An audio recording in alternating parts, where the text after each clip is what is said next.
Have you ever wondered why we don't see total solar eclipses daily? It's an intriguing question, isn't it?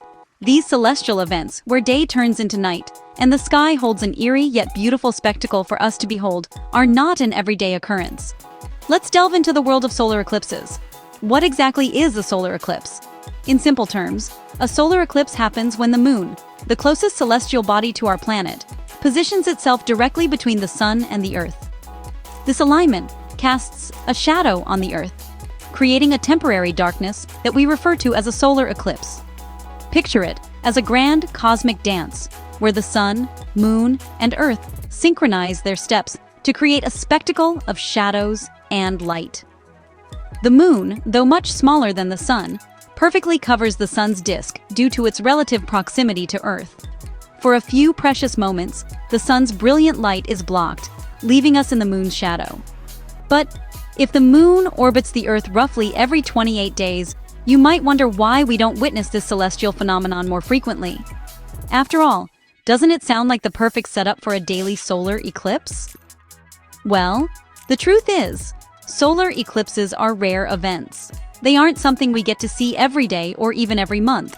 And no, it's not because the moon is playing hard to get. There's a lot more to this cosmic dance than meets the eye. It's a complex interplay of distances, sizes, and angles. A meticulously precise arrangement that occurs only under specific conditions. This rarity is part of what makes solar eclipses so captivating, so awe-inspiring. Each one is a unique spectacle, a moment of cosmic alignment that we're lucky to witness in our lifetime. So, what makes these solar eclipses so rare? Stay tuned to find out. Understanding why we don't see solar eclipses daily requires a basic grasp of the mechanics behind them. Let's take a closer look. To comprehend the phenomena of solar eclipses, we need to tackle a few foundational concepts first. Picture this. Our planet Earth is rotating on its axis while simultaneously following an elliptical path around the sun. This journey around the sun, which takes about 365.25 days, is what we call a year.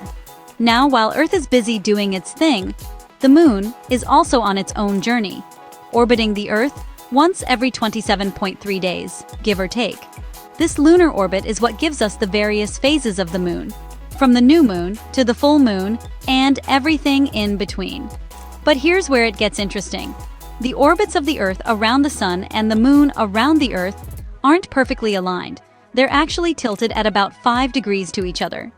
This tilt is what astronomers call the inclination of the moon's orbit. What does this mean? Well, if the moon's orbit around the Earth was perfectly aligned with the Earth's orbit around the sun, the moon would find itself directly between the Earth and the sun every new moon. And voila, we'd have a solar eclipse every month. But the 5-degree tilt means that the moon usually passes above or below the direct line between the Earth and the sun. It's only when the moon, Earth, and sun align just right, an event known as syzygy, if you're into fancy words, that we get the shadowy spectacle of a solar eclipse.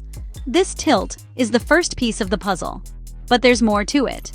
Distance plays a crucial role in the occurrence of solar eclipses. Let's dive right into how the varying distances between the sun, Earth, and moon affect our ability to witness this celestial spectacle. Consider the moon's journey around the Earth. It's not a perfect circle, but an ellipse, meaning its distance from Earth isn't constant. Sometimes it's closer to us. At other times, it's farther away. These positions in the moon's orbit are known as perigee and apogee, respectively. At perigee, the moon is at its closest point to Earth, while at apogee, it's at its farthest. Now, let's apply this to solar eclipses. When a new moon aligns with the sun while at or near its perigee, the moon appears large enough in our sky to completely cover the sun. This results in a total solar eclipse.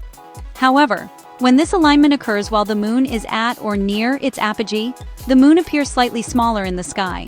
It doesn't fully cover the sun, leaving a bright ring of sunlight visible. This is known as an annular eclipse. In between these two extremes, we have partial solar eclipses, where the moon only partially obscures the sun.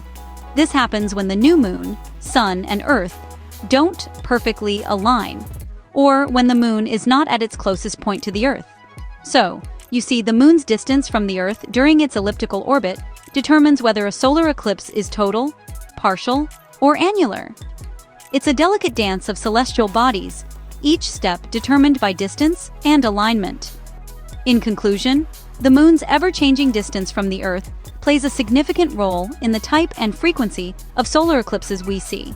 It's not merely a matter of the moon passing in front of the sun, but how close the moon is to us during that pass.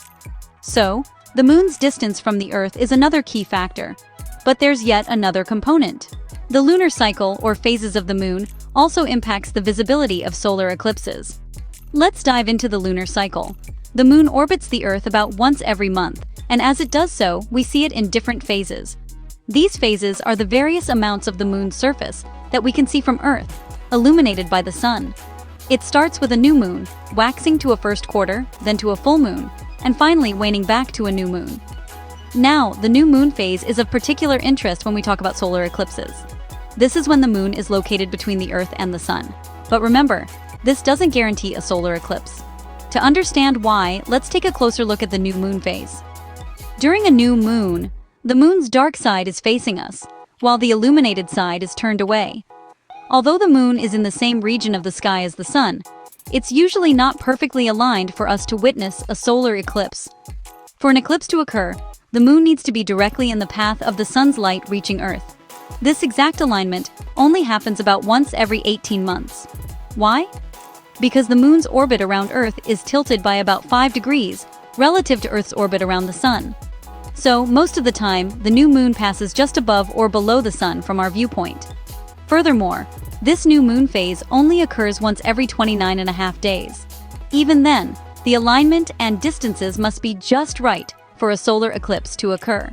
The moon must be close enough to Earth during its elliptical orbit to completely cover the sun. If it's too far away, we only get an annular eclipse, where a ring of the sun's light is still visible around the moon. These factors combined make solar eclipses a rare and fascinating event. Now that we understand the mechanics, let's tie it all together to answer our initial question. Why don't we see total solar eclipses daily?